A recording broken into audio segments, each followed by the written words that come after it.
మనస్సులో నెమ్మది కలిగించే దేవుని స్తోత్రములు. ఇప్పుడు మనం చదువుకునే వాక్యం సమూయేలు మొదటి గ్రంథం 20 అధ్యాయం 40 నుంచి 21 అధ్యాయం 2 వరకు.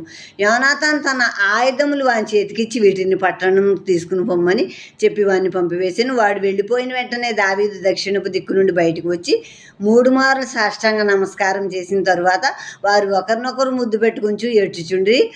ఇలాగుండగా దావీదు మరింత బిగ్గరగా ఏడ్చెను. అంతటా యోనాతాను, యెహోవా నీకును నాకును మధ్యను, నీ సంతతికిని నా సంతతికిని మధ్యను ఎన్నటికి సాక్షిగా నుండును గాక. మనమిద్దరం యెహోవా నామమును బట్టి ప్రమాణం చేసుకుని ఉన్నాం గనక మనసులో నెమ్మది కలిగి పొమ్మని దావీదుతో చెప్పగా దావీదు లేచి వెళ్ళిపోయాను. యోనాతాను పట్టణం తిరిగి వచ్చాను. దావీదు నోబులో యాజకుడైన అహీమెలెకును వద్దకు వచ్చాను. అయితే అహీమెలెకు దావీదు రాకు భయపడి నీవు ఒంటరిగా వచ్చిదివేమని అతన్ని అడుగ్గా దావీదు రాజు నాకు ఒక పని నిర్ణయించి నేను నీకు ఆజ్ఞాపించి పంపిన పని ఏదో అది ఎవరితోనైనాను చెప్పవద్దని నేను నా పని వారిని ఒకానొక చోటికి వెళ్ళ నిర్ణయించి తిని నీ యొద్ద ఏమీ ఉన్నది.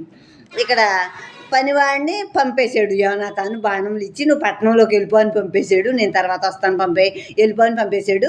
ఇప్పుడు వెళ్ళిపోయాక ఆ పనివాడు వెళ్ళిపోయాక దావీదు దాక్కున్న స్థలం నుంచి బయటకు వచ్చి 3 సార్లు సాష్టాంగ నమస్కారం చేశాడు యోనాతానికి.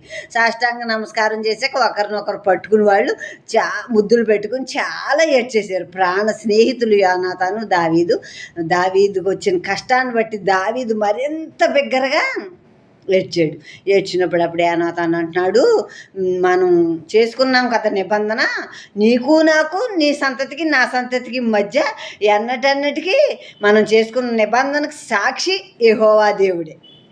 అంటే యోనాతానికి తెలుసు దావీదు రాజు అవుతాడు, తర్వాత నా సంతానాన్ని ఏమన్నా చేస్తాడేమో అని భయంతో ముందే ఒక నిబంధన చేసుకున్నాడు దావీదుతో అనమాట. కనుక నువ్వు నా సంతానానికి హాని చేయకూడదు అని ఒక నిబంధన చేసేసుకున్నాడు యోనాతాను. కనుక దేవుడే సాక్షి, మనం చేసుకున్న నిబంధనకే ఆ మాట మీద నువ్వు నిలబడాలి, ఆ నిబంధనకు నిలబడాలి నువ్వు రాజు అయ్యాక అని చెప్పి యోనాతాను అన్నాక అని అన్నాడు, నువ్వు నెమ్మదిగా వెళ్ళిపో, ఏం పర్లేదు, నీకేం అవ్వదు, నువ్వు నెమ్మదిగా వెళ్ళిపో అని చెప్పినప్పుడు దావీదు అక్కడి నుంచి వెళ్ళిపోయాడు. యోనాతాను పట్టణంలోకి తిరిగి వచ్చేసాడు. దావీదు నోబులో యాజకుడు ఉన్నాడు అబీమెలెకు.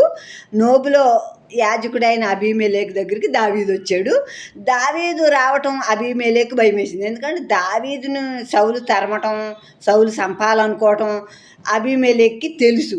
అందుకే ఇప్పుడు ఇతనేంటి ఇలా వచ్చాడు, ఈ దావీదు ఇతనితో ఏమన్నా మాట్లాడితే ఆ రాజు ఆ సౌలు నన్ను ఏమన్నా చేస్తాడేమో అని భయపడి నువ్వు ఎందుకు ఇలా ఒంటరిగా వచ్చితివి అని అడిగాడు.